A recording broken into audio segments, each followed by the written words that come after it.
And then, of course, we got the pet care plant up there in Detroit Lakes that was started or promoted by them, and of course we took that over, and that's turning out to be a real profitable thing, which is putting quite a bit of money into farmers' unions' pockets. So I think they're deserving of any support you could give them, because they've really helped out over the years.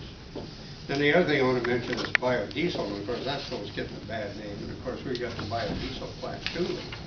Very small one, you know, 3 million gallons, I guess, but 3 million gallons, but it's gotten a bad name. They send these, we've told at board meetings that they send in their filters, and very seldom these problems ever are connected with the fuel. It's always something else, but biodiesel gets the blame.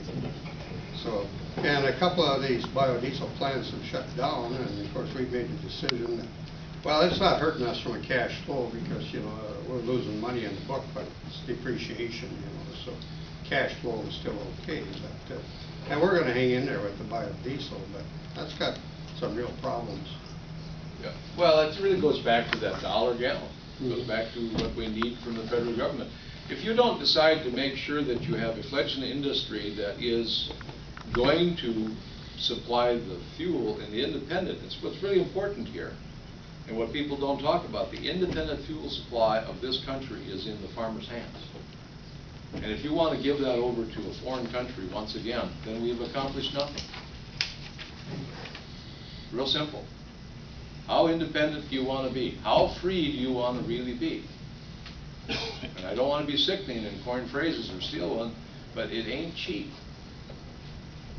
And frankly, 35 gallons on cafe standards is a joke. We went to the moon. Why can't we have 45, 50 gallons? It's a hell of a lot better than what we've been getting for the last 8 years, though. Yeah.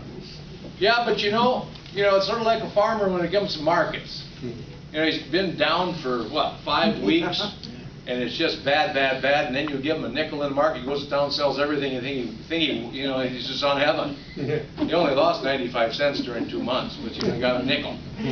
Same thing. Feels good. Feels good, you bet. You bet. Well, the government has the most efficient fuel that they use.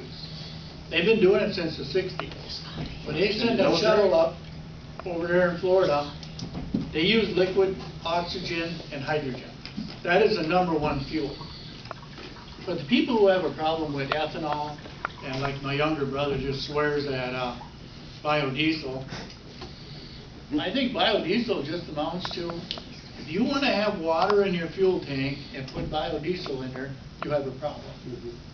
But if you got a clean tank, you probably don't. Right, but not very many people will admit it. I had 20% biodiesel 2 years ago. I had it in 2 tractors and a skid loader, and that skid loader does not have, it has a plastic tank, so it didn't have a heater on it. I never had a problem. But I think there's a lot of people that have a problem. Well, it's like when ethanol first started too. Everything in the world that happened was ethanol's fault, you know. Well, my car's got 225,000 miles on it, and it had 8,000 on it when I got it. And I experimented 3 tanks. I put in like a quarter and then a half a tank, and I didn't notice any difference, so I put in a half a tank of straight E85.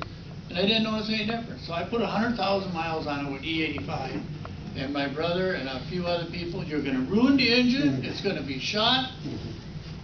Well, I'm driving it today and I get 10,000 or better on a quart of oil. And I don't know, the mileage keeps getting better. I go with 20% and I'm getting over 30 miles in a gallon. Yeah, I think we're good. So it should ruin it pretty soon. So you're just waiting. You're just waiting. You're just challenging them, right? Yeah.